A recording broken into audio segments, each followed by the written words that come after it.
Assalamualaikum warahmatullahi wabarakatuh.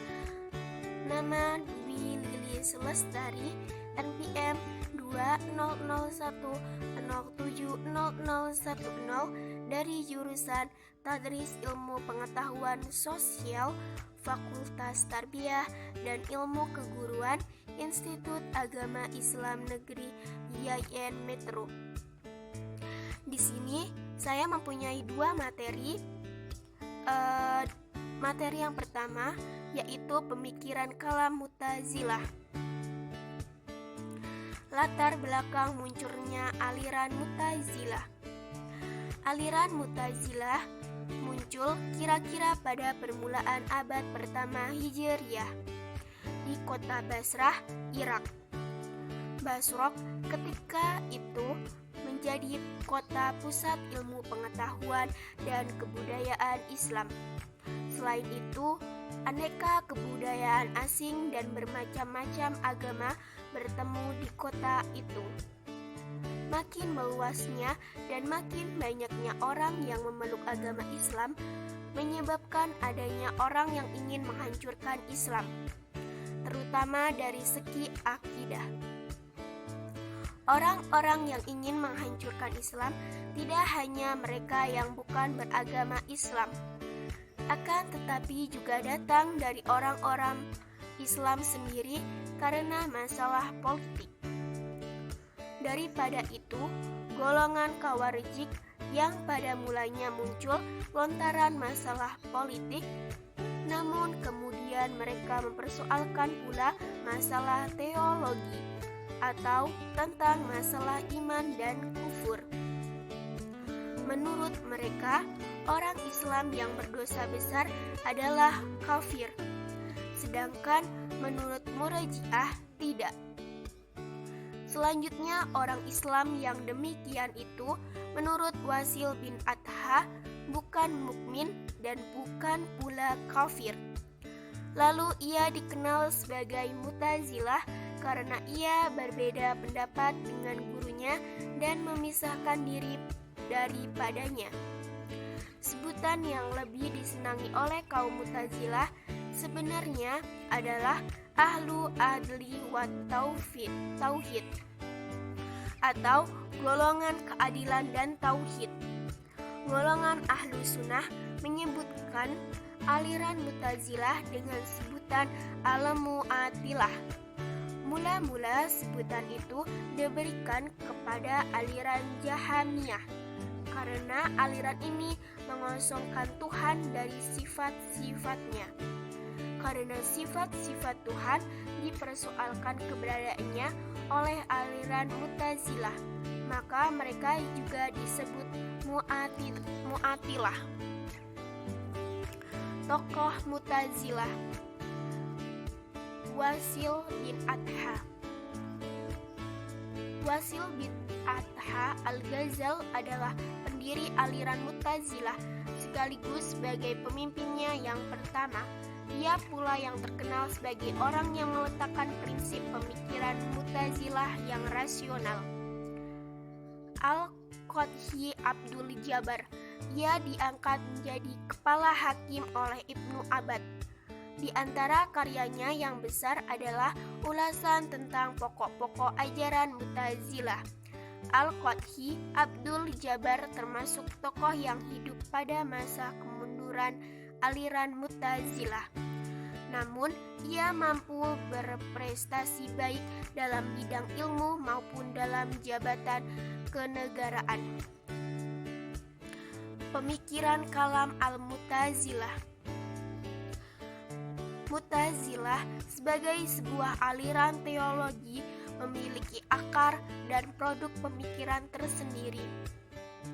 Yang dimaksud akar pemikiran di sini adalah dasar dan pola pemikiran yang menjadi landasan pemahaman dan pergerakan mereka. Sedangkan yang dimaksud produk pemikiran adalah konsep-konsep yang dihasilkan dari dasar dan pola pemikiran yang mereka yakini tersebut. Mu'tazilah adalah kelompok yang mengadopsi faham Qadariyah.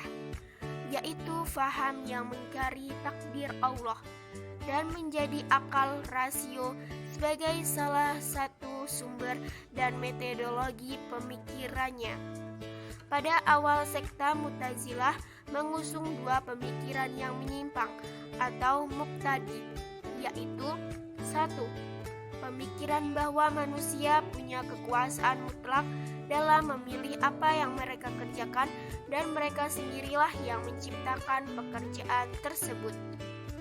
2. Pemikiran bahwa pelaku dosa besar bukanlah orang mukmin, tetapi bukan pula orang kafir, melainkan orang fasik yang berkedudukan di antara dua kedudukan mukmin dan kafir. Ajaran-ajaran pokok Mu'tazilah. Ajaran pokok Mu'tazilah terbagi menjadi 5, yaitu At-Tauhid atau kemahaesaan Allah. Ajaran yang paling penting dari kaum Mu'tazilah adalah At-Tauhid atau kemahaesaan Allah. Bagi mereka, Allah baru dapat dikatakan Maha Esa jika ia merupakan zat yang usik. Tidak ada sesuatu pun yang serupa dengan dia. Oleh karena itu, kaum Mu'tazilah menolak paham antropomorfisme, yaitu paham yang menggambarkan Tuhan menyerupai makhluknya. Mereka juga menolak paham beatific vision, yaitu pandangan bahwa Tuhan dapat dilihat oleh manusia. Bagi Mu'tazilah, paham ini mereka munculkan karena keinginan untuk memelihara kemurnian kemahaesaan Tuhan. Yang kedua, al-adl, yaitu keadilan. Bagi Mu'tazilah, paham ini mereka munculkan karena ingin mensucikan perbuatan Tuhan dari persamaannya dengan perbuatan makhluk. Hanya Tuhan yang berbuat adil seadil-adilnya. Tuhan tidak mungkin berbuat zolim. Yang ketiga, al-wa'ad, al-wa'id, janji dan ancaman. Kaum Mu'tazilah yakin bahwa Tuhan pasti akan memberikan pahala dan akan menjatuhkan siksa kepada manusia di akhirat kelak. Bagi mereka, Tuhan tidak dikatakan adil jika ia tidak memperhala kepada orang yang berbuat baik dan tidak menghukum orang jahat. Ia berupa surga sebagaimana dijanjikan Tuhan. Yang keempat, al-manzilah bainal manzilatain, posisi di antara dua posisi. Penempatan ini bagi kaum Mu'tazilah berkaitan dengan paham Mu'tazilah tentang iman. Iman bagi mereka bukan hanya pengakuan dan ucapan, tetapi juga perbuatan. Dengan demikian, pembuat dosa besar tidak beriman, tidak juga kafir seperti disebut terdahulu. Yang terakhir, amar ma'ruf nahi munkar, menyuruh berbuat baik dan melarang berbuat buruk. Mengenai hal ini, kaum Mu'tazilah berpendapat sama dengan pendapat golongan-golongan umat Islam lainnya. Kalaupun ada perbedaan hanya dari segi pelaksanaannya, apakah seruan untuk berbuat baik dan larangan berbuat buruk itu dilakukan dengan lunak dengan kekerasan.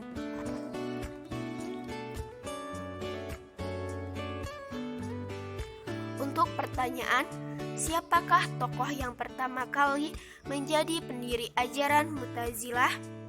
Dan jelaskan ajaran apa yang telah dibawakannya. Wasil bin Adha adalah teolog dan filsuf muslim termuka pada zaman dinasti Bani Umayyah. Pada mulanya, ia belajar pada Abu Hashim Abdullah bin Muhammad al-Hanafiyah. Selanjutnya, ia banyak menimba ilmu pengetahuan di Mekah dan mengenal ajaran Syiah di Madinah. Ia kemudian melanjutkan perjalanan ke Basrah dan berguru pada Hasan al-Basri. Dialah pendiri mazhab Mu'tazilah, pengikut mazhab ini berpendapat bahwa sumber pengetahuan yang paling utama adalah akal, sedangkan wahyu berfungsi mendukung kebenaran akal. Menurut mereka, apabila terjadi pertentangan antara ketetapan akal dan ketentuan wahyu, maka yang diutamakan adalah ketetapan akal. Adapun ketentuan wahyu kemudian diwakilkan sedemikian rupa supaya sesuai dengan ketetapan akal. Atas dasar inilah orang berpendapat bahwa timbulnya aliran Mu'tazilah merupakan lahirnya aliran rasionalisme di dalam Islam. Baik, selanjutnya kita masuk ke materi yang kedua, yaitu dasar-dasar Qur'ani, timbulnya ilmu kalam, dan sejarah timbulnya ilmu kalam. Dasar-dasar Qur'ani. Ilmu kalam merupakan ilmu pengetahuan dalam Islam yang dikaji dengan menggunakan dasar berpikir atau ijtihad dan dasar keyakinan individu atau suatu golongan untuk menjawab persoalan-persoalan tentang eksistensi atau keberadaan Tuhan.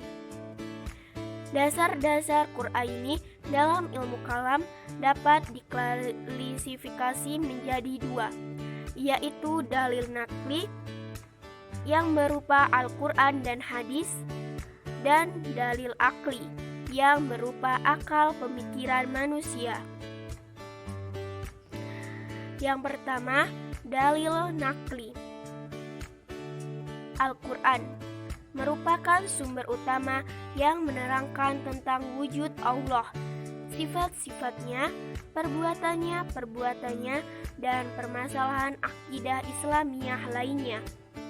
Para mutakalim tidak pernah lepas dari nas-nas Al-Quran ketika berbicara masalah ketuhanan. Masing-masing kelompok dalam ilmu kalam mencoba memahami dan menafsirkan Al-Quran, lalu kemudian menjadikannya sebagai penguat argumentasi mereka. Hadis.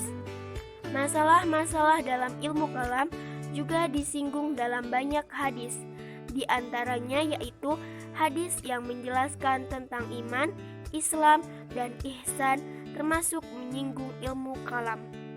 Ada pula beberapa hadis yang kemudian dipahami sebagian umat sebagai prediksi Nabi mengenai kemunculan berbagai golongan dalam ilmu kalam.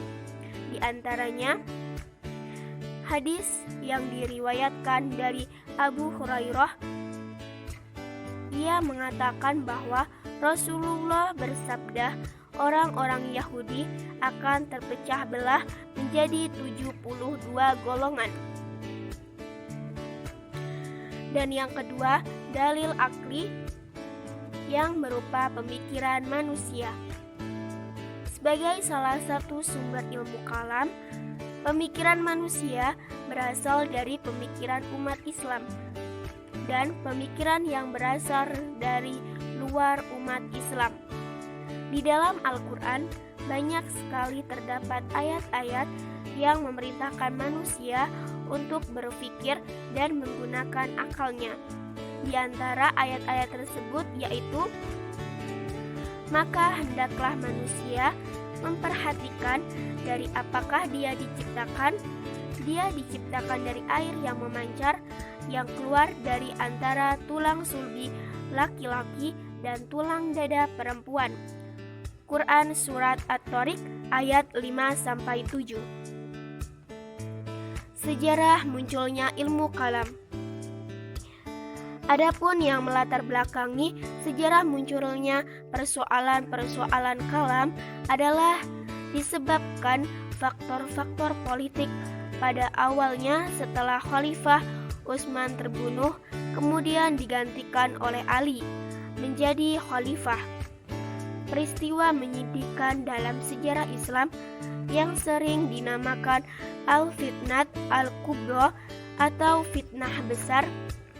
Sebagaimana telah banyak dibahas merupakan pangkal pertumbuhan masyarakat dan agama Islam di berbagai bidang, khususnya bidang-bidang politik, sosial, dan paham keagamaan.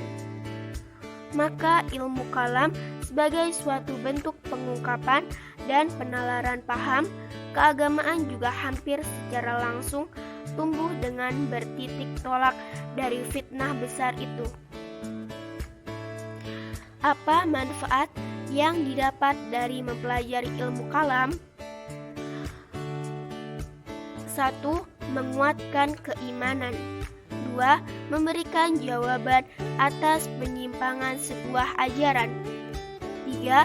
Dapat mengamalkan ajaran Islam dengan baik. 4. Memberikan arahan dan petunjuk kepada orang-orang yang membutuhkan nasihat. Dan yang terakhir, mengarahkan menuju jalan yang benar. Baik, sekian penjelasan saya. Apabila ada kesalahan, saya mohon maaf. Saya akhiri. Wabillahi taufiq wal hidayah. Wassalamualaikum warahmatullahi wabarakatuh.